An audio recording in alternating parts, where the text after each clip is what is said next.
अत्याचार कर रहे हैं, वो अत्याचार के अगेंस्ट में हमारा जो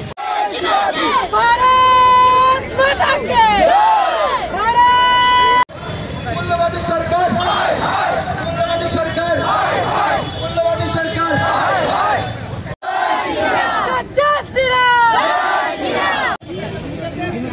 यूनुस सरकार हाय हाय, यूनुस सरकार हाय हाय।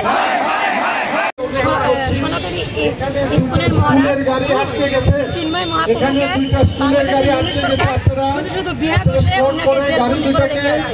উনি এতদিন পর্যন্ত না খেয়ে বসে আছেন বাড়িতে। আমরা অবিলম্বে ওনার মুক্তি চাই। প্রতিনিয়ত বাংলাদেশের হিন্দুদের উপরে অত্যাচার করা হচ্ছে, এটা আমরা ভারতবাসী কিভাবে সহ্য করবো? কারণ আমাদের ভারতবর্ষে তো মুসলিমরা আছে, আমরা তো ওদেরকে কোনো অত্যাচার করছি না। ওরা কেন আমাদের প্রভুকে অত্যাচার করবে? শুধু শুধু বিনা দোষে আমাদের প্রভুকে, চিন্ময় প্রভুকে নিয়ে গ্রেফতার করে রেখেছে। আমরা এদের আন্দোলন করছি, করবো, আপ্রাণ পর্যন্ত করবো। বাংলাদেশ ইউনিট সরকার যদি আমাদের চিন্ময় মহাপ্রভুকে মুক্তি না দেয়, না ছাড়ে, আমরা আগামী দিনে এর চেয়ে বড় পদক্ষেপ নিব। আর আমরা যারা মাতৃশক্তিরা আছি ভারতবর্ষের, আমরা তো আছি। রক্ষা করে নির্ভয়ে দেব